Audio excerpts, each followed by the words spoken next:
नरेंद्र मोदी जिंदाबाद जिंदाबाद जिंदाबाद डॉक्टर सिंह जी जिंदाबाद भारतीय जनता पार्टी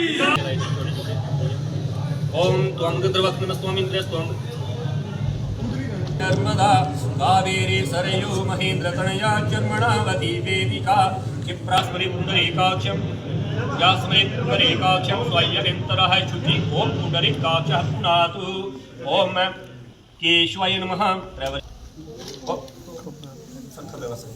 संसदीय कार्यालय का उद्घाटन किया गया, क्या कहना चाहेंगे इसमें? वैसे तो जैसा आप जानते हैं कि भारतीय जनता पार्टी का कार्यकर्ता सदैव सक्रिय रहता है, 24 घंटे 365 दिन, लेकिन एक अनुशासन, एक पद्धति को निभाते हुए चूँकि अब चुनाव करीब आया है तो ये एक समारोह आयोजित करके विधिवत चुनावी कार्यालय का उद्घाटन हुआ, जिसमें हमारे इस चुनावी क्षेत्र के प्रभारी एडवोकेट सुनील सेठी, सह प्रभारी रमेश शर्मा जी और विशेष आभार प्रकट करना है यहाँ के जिला अध्यक्ष जिन्होंने इसका आयोजन किया।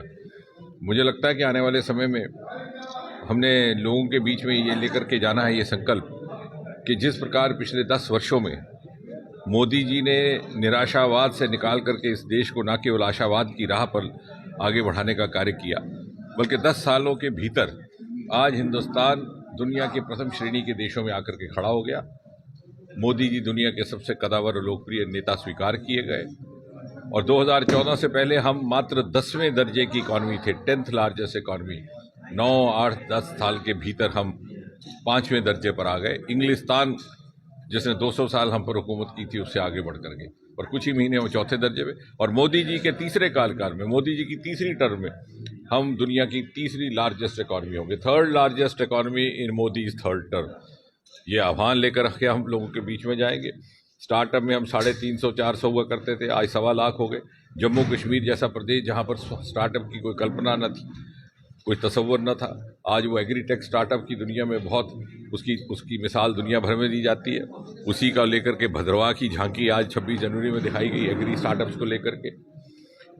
और इसी तरह से ग्लोबल इनोवेशन इंडेक्स में मोदी जी के आने से पहले हम 81वें दर्जे पे थे, 40 की छलांग लगाकर हम 41 की अब 40वें दर्जे पर आए हैं। यानी दुनिया इस समय मान रही है कि, और इसलिए जिस तीव्र गति से मोदी जी के नेतृत्व में भारत इस विकास यात्रा पर निकल चुका है, अब उसमें कोई विलंब ना हो, उसमें कोई देरी ना हो, उसकी गति कम ना हो, इसमें हम सबका स्टेक है, प्रत्येक नागरिक का, प्रत्येक भारतवासी का। जब इस बात का एहसास होगा, और जहाँ तक उधमपुर कठुआ डोडा लोकसभा कॉन्स्टिट्यूंसी है, मैंने पहले भी कई बार कहा है कि मुझे नहीं लगता कि किसी और कॉन्स्टिट्यूंसी में इतने अधिक राष्ट्रीय और बड़े पैमाने के कार्य हुए हो जैसे हुआ। एक शायद कॉन्स्टिट्यूंसी में एक नहीं, 2 नहीं, 3 मेडिकल कॉलेज है। अगर आप उधमपुर शहर में ही देखें तो पासपोर्ट का ऑफिस, उधमपुर शहर में ही रेडियो स्टेशन जिसकी मांग पिछले 50 साल से चली आ रही थी, नत्था टॉप में आपके पास ट्रांसमीटर लगा।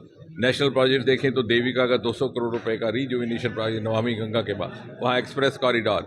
एक ही कॉन्स्टिट्यूंसी जहाँ एक नहीं बल्कि 2 वंदे भारत चल रही हैं कटरा और दिल्ली के बीच में।